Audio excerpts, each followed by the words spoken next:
Hello friend, हमारे YouTube channel में आपका स्वागत है। तो हम इस वीडियो में बताएंगे कि टेंस के बारे में हम इस वीडियो में बात करेंगे। तो यहाँ पे देखिए, टेंस टेंस का हिंदी होता है काल। तो टेंस की परिभाषा हम बताने जा रहे हैं, इसे ध्यान से देखिए। हम कोई भी परिभाषा दो बार पढ़ेंगे जिससे आपके दिमाग में कंटेस्ट रहे। तो टेंस की परिभाषा होता है, यानी काल काल की परिभाषा होता है, क्रिया के करने में जो समय लगता है उसे टेंस कहते हैं।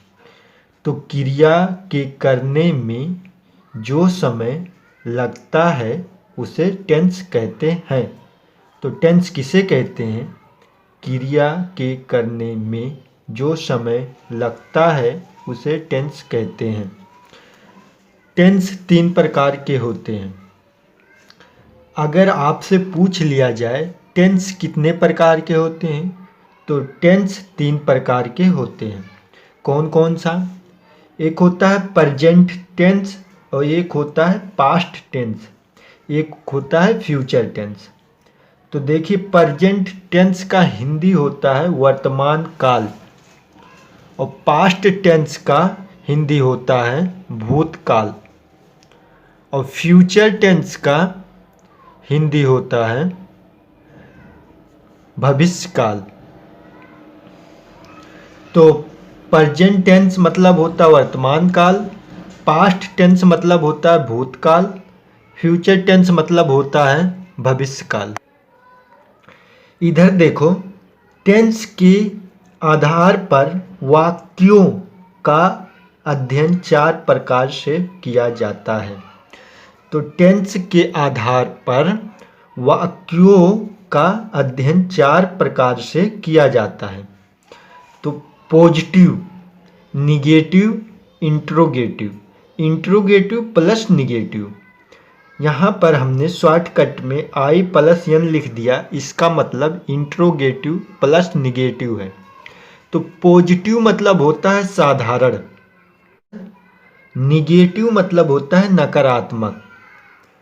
इंट्रोगेटिव का हिंदी अर्थ होता है प्रश्नवाचक, और इंट्रोगेटिव प्लस निगेटिव का हिंदी अर्थ होता है प्रश्नवाचक प्लस नकारात्मक। तो अब हम थोड़ा बता दे रहे हैं शुरू से। टेंस की परिभाषा आपने जाना, और टेंस कितने प्रकार के होते हैं: present tense, past tense, future tense. आप कलम और रफ लेकर बैठ जाइए और इसे ध्यान से देखिए और नोट कीजिए, और इसे अपने शांत मन से पढ़िए तो आपको जल्दी याद होगा।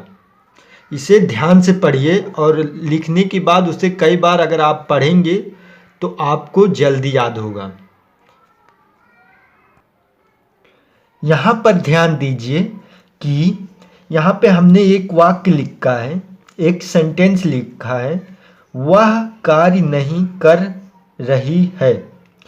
तो इसे ध्यान से देखिए, ऐसे सेंटेंस बनता है, ऐसे हिंदी में इसका लिखा रहता है, इसे इंग्लिश में ट्रांसलेट किया करना रहता है।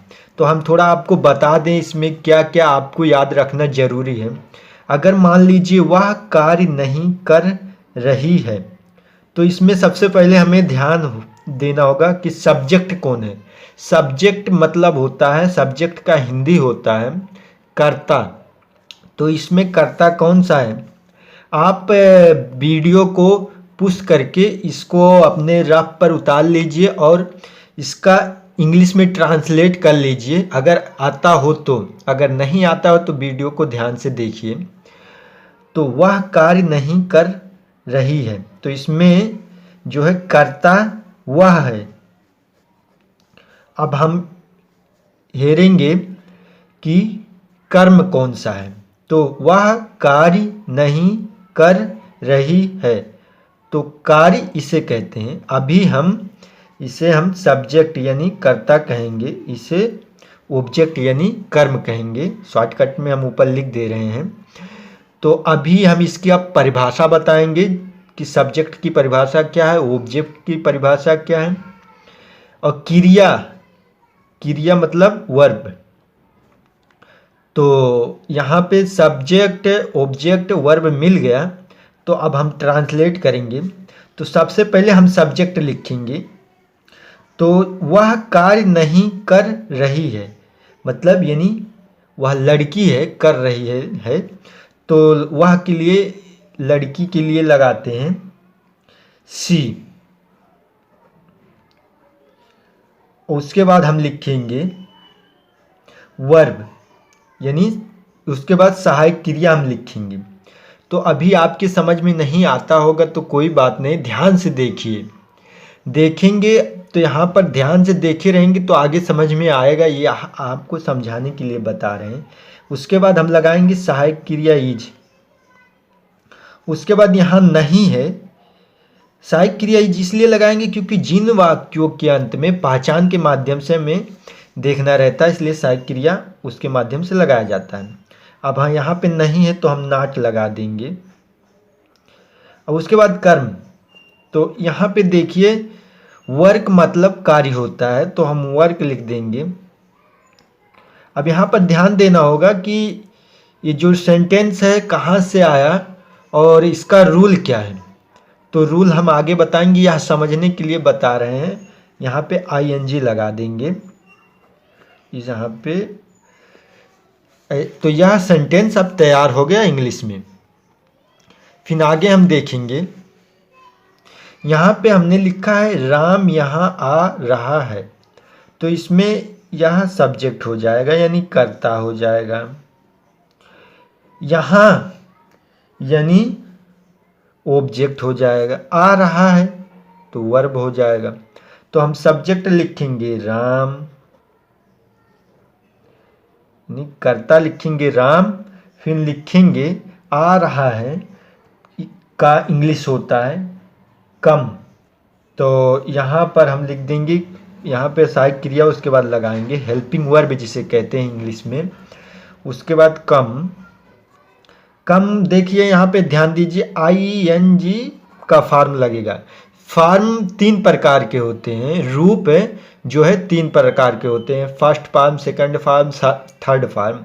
अगर इस चीज़ का अगर आपको नॉलेज चाहिए कि फर्स्ट फॉर्म कैसा रहता है, सेकंड फॉर्म कैसा रहता है, थर्ड फॉर्म कैसा रहता है, इंग फॉर्म कैसा रहता है, तो हमारे कमेंट बॉक्स में कमेंट कीजिए। आपको किसी भी तरह का सवाल चाहिए, क्वेश्चन पूछना हो तो कमेंट बॉक्स में ज़रूर कमेंट करें।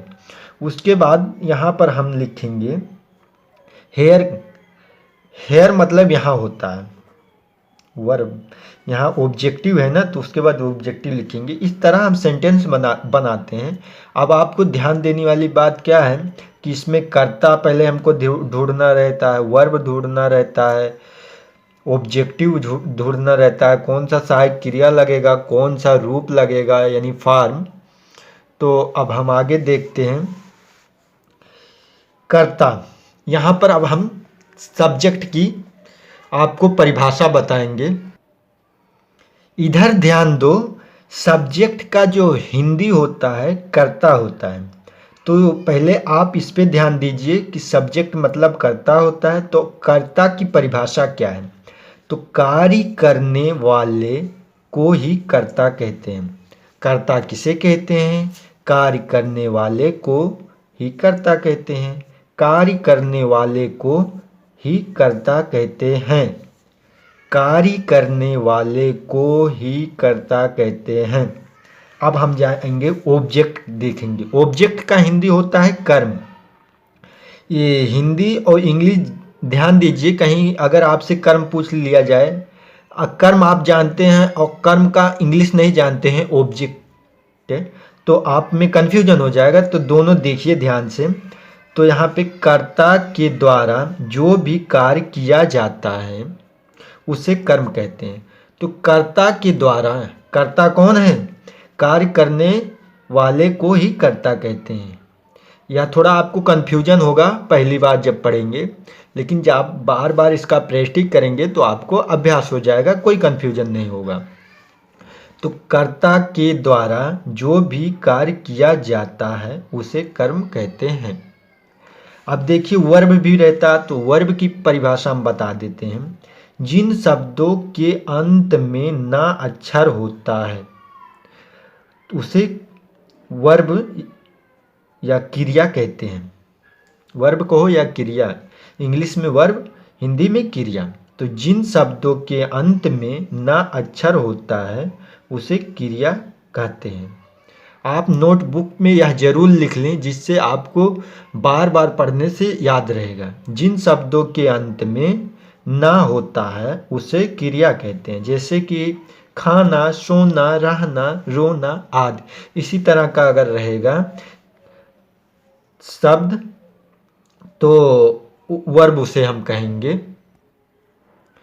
यहाँ पर ध्यान दीजिए, सहायक क्रिया यानी हेल्पिंग वर्ब। हेल्पिंग वर्ब कौन सा, मतलब ये पूरे टेंस में आपको हेल्पिंग वर्ब कौन कौन मिलेगा यहाँ पर हम आपको दिखा रहे हैं, ध्यान से देखिए। Is, are, am, was, were, shall, will, has, have, had, do, does, did आदि। मतलब यहाँ पे इसे हेल्पिंग वर्ब कौन कौन सा लगेगा पूरे टेंस में, तो यहाँ पे is, are, am, was, were, shall, will, has, have, had, do, does, did आदि। तो अब हम आपको पूरा टेंस का बेसिक बता दिए। अब हम शुरू करेंगे। यहाँ पे ध्यान दीजिए, प्रेजेंट इंडेफिनिट टेंस। आप पहुँच चुके हैं प्रेजेंट इंडेफिनिट टेंस पर। तो इसका हिंदी होगा सामान्य वर्तमान काल, या हम कह सकते हैं इसे, हम हिंदी में अगर बोलेंगे सामान्य वर्तमान काल, तो प्रेजेंट मतलब होता है वर्तमान, इंडेफिनिट मतलब सामान्य, और टेंस मतलब काल। तो उसके बाद सबसे पहले हमें इसमें ध्यान देना पड़ेगा कि पहचान इसकी करें, कैसे करें। ध्यान देने वाली बात यहाँ पर है कि प्रेजेंट इंडेफिनिट टेंस की पहचान हम कैसे करेंगे। तो पहचान ध्यान देना है, एच बी का मतलब हेल्पिंग वर्ब, सहायक क्रिया। उसके बाद यहाँ पर ध्यान दीजिए, क्रिया का फॉर्म। अब जैसा कि आपको हमने बताया था क्रिया में कितने फॉर्म होते हैं, यानी क्रिया का रूप। फॉर्म मतलब हिंदी इसका होगा रूप। तो verb, form of verb, form of verb मतलब होता है क्रिया का रूप। तो इसकी परिभाषा, इसे मतलब कितना, ये कितने प्रकार के होते हैं। तो क्रिया के 3 रूप होते हैं। कितने फॉर्म होते हैं? 3। तो फर्स्ट फॉर्म, सेकेंड फॉर्म और थर्ड फॉर्म। उसके बाद हम आगे बढ़ते हैं। यहाँ पर ध्यान देंगे प्रेजेंट इंडेफिनिट टेंस, यानी प्रेजेंट इंडेफिनिट टेंस की पहचान। अगर आपसे कोई पूछ ले कि प्रेजेंट इंडेफिनिट टेंस की पहचान बताओ, तो ऐसे बताने, जिन हिंदी वाक्यों के अंत में ता है, ती हूँ, ते हो आदि आता है उसे प्रेजेंट इंडेफिनिट टेंस कहते हैं। जिन हिंदी वाक्यों के अंत में ता है, ती हूँ, ते हो आदि शब्द आता है तो उसे प्रेजेंट इंडेफिनिट टेंस कहते हैं। तो प्रेजेंट इंडेफिनिट टेंस की पहचान, जिन हिंदी वाक्यों के अंत में ता है, ती हूँ, ते हो आदि आता है तो उसे प्रेजेंट इंडेफिनिट टेंस कहते हैं। अब इसके बाद हमें ध्यान देना पड़ेगा कि प्रेजेंट इंडेफिनिट टेंस में कौन सा रूप लगेगा, फॉर्म ऑफ वर्ब कौन सा लगेगा। तो फर्स्ट फॉर्म लगेगा इसमें पहला रूप। उसके बाद हेल्पिंग वर्ब कौन लगेगा, सहायक क्रिया कौन लगेगा, डू, डज। तो इसी तरह सब में जितने टेंस हैं, present continuous tense, present perfect tense, मतलब आपको पहचान और उनकी सहायक क्रिया और उनमें कौन सा फॉर्म, उनमें कौन सा रूप लगेगा, ये सब विशेष ध्यान देने वाली बात है। उसके बाद तब चालू होगा। इसमें पहले हम रूल देख लेते हैं। रूल मतलब होता है नियम। नियम को इंग्लिश में रूल बोलते हैं। अब सिंगुलर मतलब होता है एक वचन। सिंगुलर का अर्थ हिंदी में होता है एक वचन। तो एक वचन कर्ता यानी कर्ता शब्द जो रहेगा, जो कार्य करेगा, जिसके द्वारा कर्म होगा, उसे कर्ता कहते हैं। तो कर्ता के साथ क्रिया में यस या ई यस लगा दिया जाता है। एक वचन कर्ता के साथ क्रिया में यस या ई यस लगा दिया जाता है। अगर सिंगुलर कर्ता रहेगा तो यस और ई यस, इसमें दोनों में से कोई हम वहाँ लगा देंगे। अगर बात अभी समझ में नहीं आ रहा है तो अभी हम सेंटेंस जब बनाएंगे तभी समझ में आएगा। तो यहाँ पर अगर अब आ गए, यहाँ पर और ध्यान दीजिए, अगर प्लूरल रहेगा, यहाँ पे हमने लिखा नहीं है, अगर यहाँ पर प्लूरल बोले तो बहुवचन होता है। बहुवचन कर्ता के साथ यस या यस नहीं लगाते हैं। अभी नियम आएगा तो देख लेना। इंग्लिश में केवल सिंगुलर और प्लूरल होते हैं, एक वचन और बहुवचन, और संस्कृत में 3 वचन होते हैं। अब हम पढ़ेंगे पॉजिटिव सेंटेंस। अब देखिए, प्रेजेंट इंडेफिनिट टेंस का पॉजिटिव सेंटेंस का सूत्र होता है। पॉजिटिव सेंटेंस का हिंदी हम बताना चाहते हैं साधारण वाक्य होता है। इसका हिंदी साधारण वाक्य। तो सूत्र जब इसका होता है, सब्जेक्ट यानी कर्ता प्लस क्रिया प्लस कर्म, subject plus verb plus object. तो यहाँ जैसा कि हमने एक यहाँ पर सेंटेंस लिखा है, एक वाक्य लिखा है। वाक्य में हमने लिखा है वह एक कहानी लिखती है। तो यहाँ पर पहले हम ध्यान देंगे, ऐसे सेंटेंस लिखा रहेगा, आपको इंग्लिश में ट्रांसलेट करना रहेगा। तो सबसे पहले हम ध्यान देंगे, यहाँ ती है, देखिए ध्यान दीजिए, यहाँ पर उधर मत ध्यान दीजिए, यहाँ पे देखिए ती है। तो इसका पहचान ऐसा होता है, देखिए पहले इसे देखिए कौन सा ये टेंस है। तो इससे पता चलता है कि यह प्रेजेंट इंडेफिनिट टेंस है। जिन वाक्यों के अंत में ता है, ती है आदि शब्द आते हैं उसे प्रेजेंट इंडेफिनिट टेंस कहते हैं। तो देखिए यहाँ पे टी है, तो इससे यह कन्फर्म हो गया। उसके बाद हम ध्यान देंगे कि यह पॉजिटिव है, निगेटिव है, इंट्रोगेटिव है कि इंट्रोगेटिव प्लस निगेटिव है।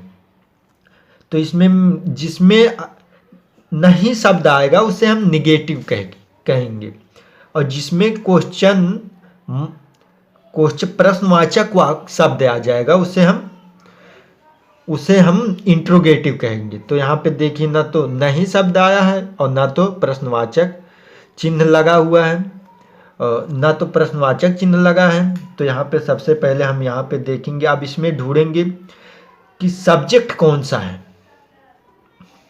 इसमें सब्जेक्ट वह है, वह एक कहानी लिखती है। तो जो कहानी लिखती है, तो यहाँ पर वह, तो वह देखिए यहाँ पर सब्जेक्ट हो जाएगा वह। एक कहानी जो है यहाँ पे ऑब्जेक्ट हो जाएगा यानी कर्म हो जाएगा, और लिखती है वर्ब हो जाएगा। तो हम अब जैसा कि पहले ध्यान देंगे कि सब्जेक्ट एक वचन है कि बहुवचन। तो सब्जेक्ट जो कि है वह एक कहानी लिखती है, वह के लिए यहाँ पर हम सी का प्रयोग करेंगे, क्योंकि स्त्री है ना, स्त्री के लिए सी करते हैं और पुरुष के लिए ही करते हैं। उसके बाद हम लिखेंगे वर्ब, तो वर्ब लिखती है। तो राइट माने लिखना होता है। तो एक वचन के साथ हम क्या करेंगे, अभी हमने पढ़ा है कि जो सब्जेक्ट के एक वचन के साथ यस या यस लगा देते हैं। तो राइट माने लिखना होता है, तो यहाँ पर हम राइट लिख देते हैं, उसके बाद ई यस लगा देंगे। उसके बाद हम बचा क्या, ऑब्जेक्ट, तो एक कहानी, तो यहाँ पर लिख देंगे ए स्टोरी। इधर ध्यान दीजिए, वह जाता है, तो वह जाता है, इसमें सब्जेक्ट कौन सा है, सब्जेक्ट वह है और वर्ब जाता है। इसमें क्रिया जो इसमें वो ऑब्जेक्ट नहीं है, कर्म इसमें नहीं है, केवल सब्जेक्ट है और वर्ब है। तो सब्जेक्ट का इंग्लिश हो जाएगा वह जाता है, यानी यहाँ पे हम लिख देंगे ही। जाना का स्पेलिंग होता है गो, तो हम ई यस लगा देंगे क्योंकि यह एक वचन है। एक वचन कर्ता के साथ ई यस या ई यस लगा देते हैं। उसके बाद यहाँ पर हमने लिखा है लड़का दौड़ता है। तो लड़का दौड़ता है, तो इसमें सब्जेक्ट कौन सा है? लड़का, और दौड़ता है या वर्ब है। तो यहाँ पे ध्यान दीजिए, तो लिख देंगे द बॉय, क्योंकि एक ही लड़का है। लड़का, जो कोई भी चीज़ फेमस हो उसके आगे दा लगाते हैं।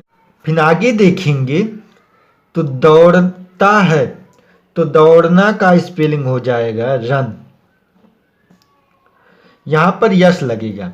अब आपको अगर यस और ई यस कहाँ लगेगा नहीं मालूम है तो कमेंट बॉक्स में ज़रूर पूछें, क्योंकि जब तक ले आप पूछेंगे नहीं तो हाँ हमें मालूम नहीं होगा कि आपको समझ में नहीं आया। हमें लगेगा कि आपको समझ में आया है। अगर पूछेंगे तभी हम बताएंगे और नहीं पूछेंगे तो हम नहीं बताएंगे। तो नियम, रूल यानी देखेंगे, हिंदी में नियम कहते हैं। यहाँ ध्यान देंगे, नियम, नियम को इंग्लिश में रूल कहते हैं। बहुवचन को इंग्लिश में प्लूरल कहते हैं। कर्ता को सब्जेक्ट कहते हैं। तो यहाँ पे ध्यान दीजिए, इसका हम बहुवचन कर्ता के साथ फर्स्ट फॉर्म में रख देते हैं, यानी बहुवचन कर्ता के साथ यस या यस नहीं लगाते हैं, उसे फर्स्ट फॉर्म में ही रखते हैं। जो वर्ब रहेगा उसे फर्स्ट फॉर्म में रखेंगे। उसके बाद यहाँ पे हमने लिखा है विद्यार्थी पढ़ते हैं। तो विद्यार्थी पढ़ते हैं, तो यहाँ विद्यार्थी, तो यहाँ जैसा कि स्टूडेंट, यहाँ पे स्टूडेंट्स यहाँ पे लिखा जाएगा, क्योंकि विद्यार्थी पढ़ते हैं बहुवचन है, स्टूडेंट। उसके बाद पढ़ते हैं, इसमें सारी ये कर्ता है और ये वर्ब है। तो पढ़ना का स्पेलिंग होता है रीड। बहुवचन के साथ अगर बहुवचन देखिए यहाँ पे करता है तो ये वर्ब में कुछ परिवर्तन नहीं करेंगे, सेम वैसे रख देंगे जो जिसका इंग्लिश होता है। अब यहाँ मैं नीचे लिखा हूँ मैं फुटबॉल खेलता हूँ। तो यहाँ पे ध्यान दीजिए, मैं फुटबॉल खेलता हूँ, तो यहाँ पे सब्जेक्ट जो है आई है, ये सब्जेक्ट आई है, आई मतलब मैं होता है। और इसमें हम ढूंढेंगे कि वर्ब कौन सा है, क्रिया कौन सा है। क्रिया, इतना क्रिया है जिसे वर्ब कहते हैं, और फुटबॉल जो है ऑब्जेक्टिव है। अब हम सूत्र इसमें पहले सब ढूंढ लेंगे, उसके बाद वहाँ पे समझने के लिए लिख दिए हैं। उसके बाद इसका सूत्र है, जैसा कि सूत्र subject plus verb plus object है, यानी कर्ता क्रिया कर्म। तो सबसे पहले हम कर्ता लिखेंगे आई, आई माने मैं। तो आई एक वचन है कि बहुवचन? आई बहुवचन है, तो बहुवचन के साथ जो है क्रिया में यस या यस नहीं लगाएंगे। उसके बाद यहाँ खेलना का हो जाएगा प्ले। उसके बाद फुटबॉल, फुटबॉल का इंग्लिश होता है फुटबॉल। तो इस तरह सेंटेंस बनाते हैं। और आगे देखिए, निगेटिव सेंटेंस, यानी इसका हिंदी होगा नकारात्मक वाक्य। निगेटिव सेंटेंस का हिंदी होगा नकारात्मक वाक्य। तो इसका सूत्र हम देखेंगे, यानी फार्मूला। फार्मूला हम देखेंगे तो सब्जेक्ट यानी कर्ता, हेल्पिंग वर्ब यानी सहायक क्रिया, सहायक क्रिया मतलब डू डज, फिर प्लस नॉट प्लस क्रिया का पहला रूप, यानी इंग्लिश में इसे हम बोलेंगे first form plus object, Hindi में से बोलेंगे कर्म। तो कर्ता सहायक क्रिया डू डज हो गया प्लस नॉट प्लस क्रिया का पहला रूप प्लस वर्ब, कर्म। कर्ता सहायक क्रिया डू डज नॉट क्रिया का पहला रूप कर्म। कर्ता सहायक क्रिया do does plus not plus क्रिया का पहला रूप प्लस कर्म। तो अब यहाँ पर हम ध्यान देंगे कि डू और डज इसका प्रयोग कहाँ करेंगे, इसका प्रयोग कहाँ करेंगे। इसके लिए हमने यहाँ पे रूल बना दिया है, नियम। तो एक वचन यानी सिंगुलर कर्ता यानी सब्जेक्ट के साथ डज का प्रयोग करते हैं। एक वचन अगर रहेगा कर्ता, जो कार्य करता है वो एक वचन रहेगा, तो उसके साथ डज लगाएंगे। तो जैसा कि ही सी इट आदि, ही सी इट के साथ डज का प्रयोग करेंगे। और नियम देखेंगे दूसरा, आई वी यू दे, बहुवचन जो आई है, वी यू दे, ये सब बहुवचन है। तो इंग्लिश में इसे बोलते हैं प्लूरल। कर्ता को सब्जेक्ट बोलते हैं, के साथ डू का प्रयोग करते हैं। अगर बहुवचन कर्ता रहेगा तो डू का प्रयोग करेंगे।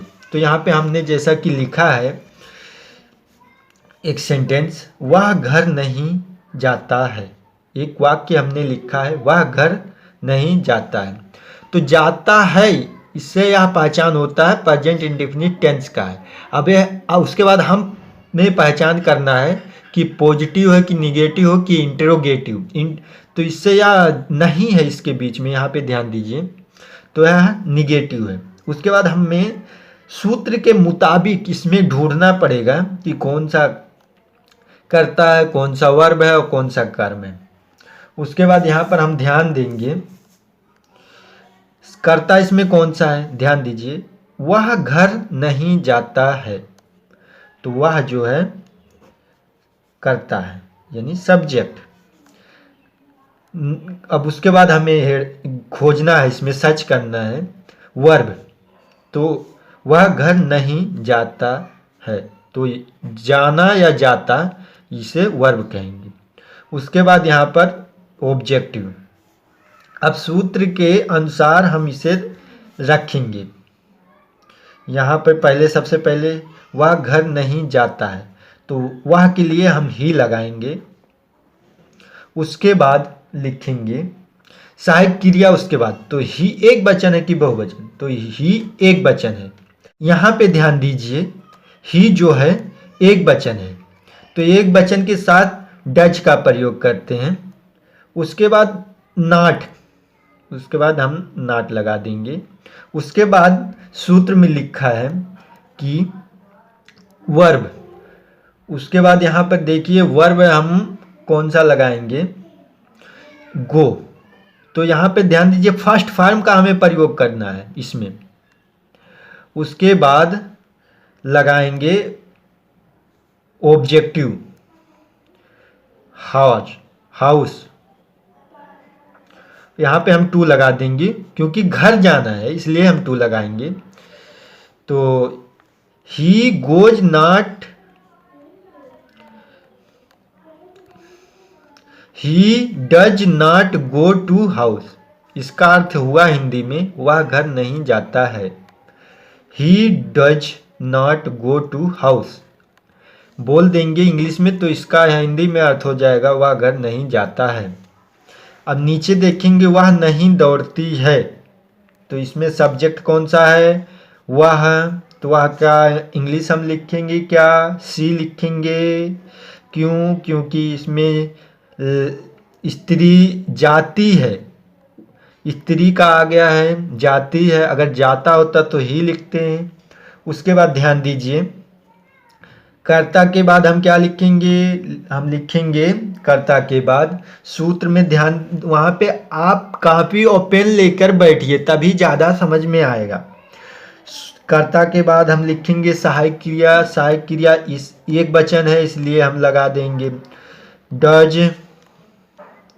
उसके बाद हम लिखेंगे नॉट, क्योंकि नहीं है।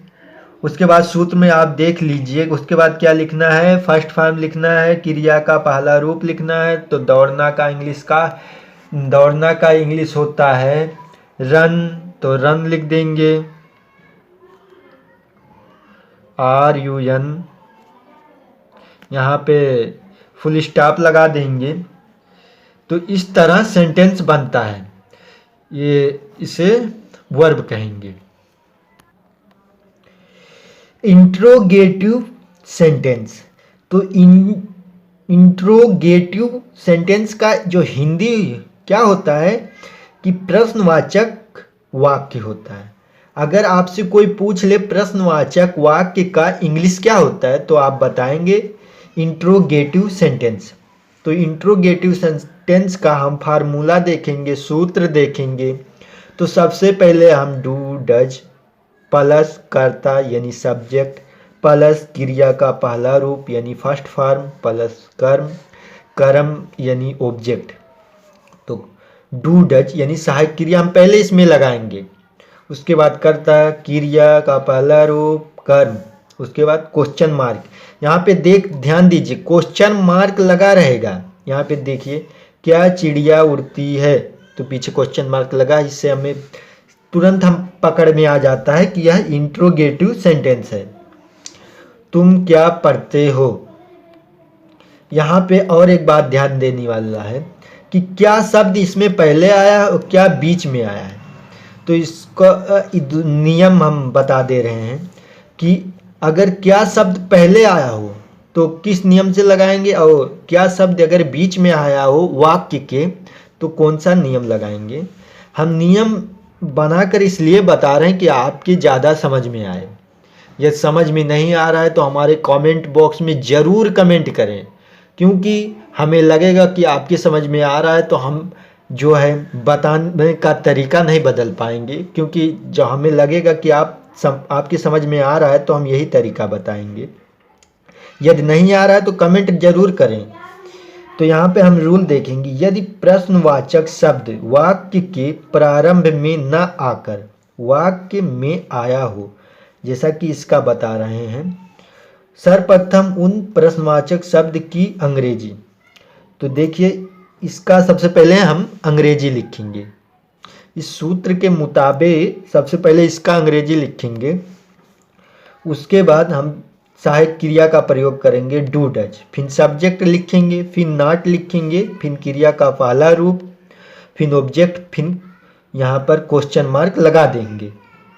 तो एक बार और सूत्र देख लीजिए, अगर क्या शब्द बीच में आया हो तो वाक्य के बीच में आया हो तो सबसे पहले हम लिखेंगे उस शब्द की अंग्रेजी, उसके बाद सहायक क्रिया, फिर सब्जेक्ट, फिर नॉट, फिर क्रिया का पहला रूप प्लस कर्म प्लस क्वेश्चन मार्क।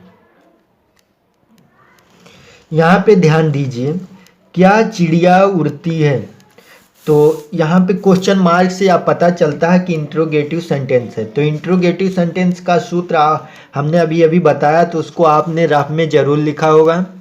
तो उसके बाद यहाँ पे देखिए, इसमें कर्ता कौन है, कर्ता कौन है, क्रिया कौन है, कर्म कौन है, इसमें आप ध्यान से देखिए। इसको आपने रफ पर उतार लीजिए, उसके बाद आप लगाने के बाद ये इस वीडियो को पुश कर दीजिए, लगाने के बाद इसका इंग्लिश आप देख लीजिए। तो यहाँ पे ध्यान दीजिए, सबसे पहले हम क्या लिखेंगे, क्या शब्द आगे आया है, तो सबसे पहले चिड़िया। चिड़िया एक वचन है कि बहुवचन, चिड़िया एक वचन है, तो इसके लिए हम लगाएंगे डैज। उसके बाद दा लगा देंगे बर्ड के पहले, BIRD। उसके बाद उड़ती है, यहाँ पे बर्ड फ्लाई, उसके बाद क्वेश्चन मार्क लगा देंगे। उसके बाद यहाँ पर नीचे देखेंगे, क्या तुम पढ़ते हो, क्या शब्द बीच में आया, तो सबसे पहले हम क्या किए, अंग्रेजी लिखेंगे। तो इसका अंग्रेजी हो जाएगा, इसका अंग्रेजी हम लिख देंगे व्हाट। उसके बाद यहाँ पे 80 रहेगा, सॉरी। उसके बाद इसे हम काट देते हैं, WH80। व्हाट माने क्या? कर्ता को ध्यान देंगे, ये कर्ता है। कर्ता एक वचन है कि बहुवचन है? तो कर्ता बहुवचन है, तो इसके लिए हम लगाएंगे यहाँ पे डू। अगर एक वचन होता तो डज लगाते हैं, उसके बाद यू कर्ता लगाएंगे, उसके बाद क्रिया लगा देंगे। तो रीड का फर्स्ट फॉर्म रहेगा। यहाँ पे क्वेश्चन मार्क और से लगाइए, नहीं तो आपका सेंटेंस गलत हो जाएगा। प्रेजेंट कंटीन्यूअस टेंस, वर्तमान अपूर्ण काल। प्रेजेंट कंटीन्यूअस टेंस का होता है वर्तमान अपूर्ण काल। हिंदी जरूर याद रखिए, क्योंकि हिंदी अगर कहीं आपसे हिंदी पूछ लिया जाएगा तो आप नहीं जाने रहेंगे तो नहीं बता पाएंगे। तो इसका पहचान आपको सबसे पहले ज़रूरी है। उसके बाद सहायक क्रिया यानी हेल्पिंग वर्ब, क्रिया का पहला रूप यानी कौन सा फॉर्म इसमें लगेगा, सॉरी यहाँ पे क्रिया का रूप यानी कौन सा फॉर्म यहाँ पे लगेगा। तो हम इसका सबसे पहले प्रेजेंट कंटीन्यूअस टेंस का जो है हम पहचान बताएंगे। तो इसका पहचान ध्यान दीजिए, यहाँ पे उधर ध्यान मत दीजिए। जिस हिंदी वाक्यों के अंत में रहा है, रहा हूँ, रही है आदि आता है तो उसे प्रेजेंट कंटीन्यूअस टेंस कहते हैं। जिन हिंदी वाक्यों के अंत में, जिन हिंदी यहाँ पे सेंटेंस का मतलब होता है वाक्य। तो इंग्लिश में अगर आप बोलना चाहते हैं तो सेंटेंस बोल सकते हैं। तो जिन हिंदी वाक्यों के अंत में रहा है, रहा हूँ, रही है आदि आता है तो उसे प्रेजेंट कंटीन्यूअस टेंस कहते हैं। तो फिलहाल आप पहचान जान चुके हैं। तो अब हम देखेंगे सहायक क्रिया। तो इसमें सहायक क्रिया is, are, am. Is, are, am. अब हमें इस पे ध्यान देना होगा कि इज का प्रयोग हम कहाँ करेंगे, आर का प्रयोग कहाँ करेंगे, एम का प्रयोग कहाँ करेंगे। तो सबसे पहले इज का प्रयोग एक वचन कर्ता के साथ यानी सिंगुलर सब्जेक्ट के साथ जो है हम इज का प्रयोग करेंगे, और प्लूरल यानी बहुवचन कर्ता के साथ आर का प्रयोग करेंगे। और आई के साथ एम, केवल आई अगर वहाँ रहेगा तो एम का प्रयोग करेंगे। और क्रिया का जो है इंग फॉर्म लगाया जाएगा इस सेंटेंस में। प्रेजेंट कंटीन्यूअस टेंस में क्रिया का कौन सा रूप लगा जाएगा, तो क्रिया का आईएनजी फॉर्म लगाया जाएगा। अब हम बात करते हैं पॉजिटिव सेंटेंस की। तो इसमें पॉजिटिव सेंटेंस का अर्थ होता है साधारण वाक्य, एकदम सिंपल वाक्य जिसमें कोई कठिनाई ना हो, उसे हम पॉजिटिव सेंटेंस कहते हैं।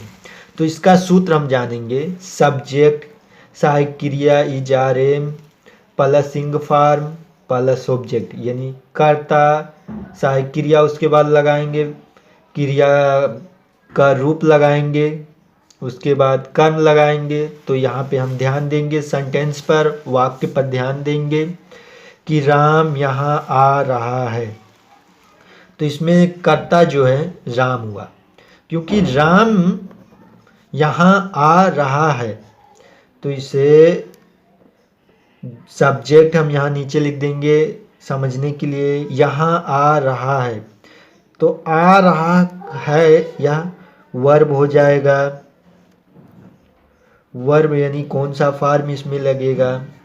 उसके बाद ध्यान देंगे यहाँ पे ऑब्जेक्ट, ऑब्जेक्ट यहाँ हो गया। अब सब समाप्त हो गया। अब हम सूत्र के अनुसार इसे रखेंगे। तो सबसे पहले कर्ता रखेंगे यानी सब्जेक्ट तो राम है तो राम लिख देंगे। उसके बाद नियम में ध्यान दीजिए, यहाँ पे एक वचन है राम तो इज लगाएंगे। उसके बाद इंग फॉर्म क्रिया का जो है एक यह वर्ब है तो इसमें इंग फॉर्म लगाएंगे। तो आ रहा है क्या इंग्लिश होता है, तो आना का इंग्लिश होता है कम, COM। तो ING लगा देंगे क्योंकि इंग फॉर्म है। ये फॉर्म जरूरी है आपको याद करना कि इसका फर्स्ट फॉर्म क्या होता है, कम का सेकंड फॉर्म क्या होता है, थर्ड फॉर्म क्या होता है, इंग फॉर्म क्या होता है। फॉर्म आपको जरूरी है याद करना, रूप जरूरी है याद करना, क्योंकि अगर आप नहीं याद करे रहेंगे तो आप नहीं लगा पाएंगे। उसके बाद हम ध्यान देंगे ऑब्जेक्ट। तो ऑब्जेक्ट का अर्थ होता है यहाँ हेयर, यहाँ पे लिखा तो है, यहाँ का इंग्लिश हो जाएगा हेयर।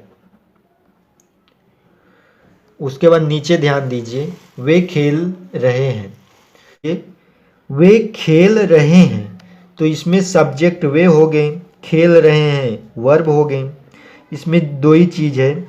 तो सूत्र के अनुसार हम सबसे पहले यहाँ पे दे THEY दे का इंग्लिश होता है वे। तो उसके बाद हम सहायक क्रिया लिखेंगे। तो यहाँ पे सहायक क्रिया जो है हेल्पिंग वर्ब, दे बहुवचन है तो आर लगा देंगे। खेलना, खेलना का ING फॉर्म लगाएंगे तो प्ले होता है, प्ले मतलब खेलना, तो प्लेइंग, प्लेइंग यहाँ पे हम लिखेंगे AYING, प्लेइंग हो जाएगा क्योंकि खेल रहे हैं। निगेटिव सेंटेंस, नकारात्मक वाक्य, इंग्लिश में इसे नकारात्मक वाक्य कहते हैं। सूत्र यानी फार्मूला, तो इसका फार्मूला हम बताएंगे, सब्जेक्ट प्लस सहायक क्रिया plus not plus ING plus object. जिस तरह आप पॉजिटिव सेंटेंस लगाए थे साधारण वाक्य, उसी तरह सेम ये यह रहेगा, केवल इसमें निगेटिव में नॉट बढ़ा दिया जाता है और कुछ अंतर नहीं है। देख लीजिए, आपने अभी अभी बुक में अपने लिखा है, उसे ध्यान से देखिए, केवल नॉट इसमें बढ़ाया गया है सूत्र में। सूत्र के मुताबिक इसमें नॉट रहता है सेंटेंस में, तो इसे निगेटिव सेंटेंस बोलते हैं वाक्य में। उसके बाद यहाँ पे सबसे पहले देखिए हम हेरेंगे सब्जेक्ट, सब्जेक्ट वह कार्य नहीं कर रही है, तो वह सब्जेक्ट हो गया, कार्य ऑब्जेक्ट हो गया, कर रही है वर्ब हो गया, खलास। सेम उसी तरह है, केवल इसमें नॉट आ गया है, तो नॉट के लिए सब सहायक क्रिया के बाद हम नॉट लगा देंगे, तो वह कार्य नहीं कर रही है, तो यानी यहाँ का हम सी का प्रयोग करेंगे वह के लिए। उसके बाद सहायक क्रिया, यहाँ एक वचन देखिए, ध्यान दीजिए, यहाँ पर सी, जो सी लिखा है एक वचन है इसलिए इज लगाएंगे। उसके बाद नॉट का प्रयोग कर देंगे। उसके बाद क्रिया का इंग फॉर्म, तो वह कार्य नहीं कर रही है, तो यहाँ वर्किंग, वर्किंग मतलब कार्य करना होता है, तो यहाँ पर वर्किंग कर देंगे। इंट्रोगेटिव सेंटेंस, इंट्रोगेटिव सेंटेंस मतलब प्रश्नवाचक वाक्य, सेम निगेटिव की तरह यह भी है। इसमें आप ध्यान दीजिए कि पहले सहायक क्रिया लगा देते हैं हेल्पिंग वर्ब, उसके बाद सब्जेक्ट, फिर ING, फिर ऑब्जेक्ट।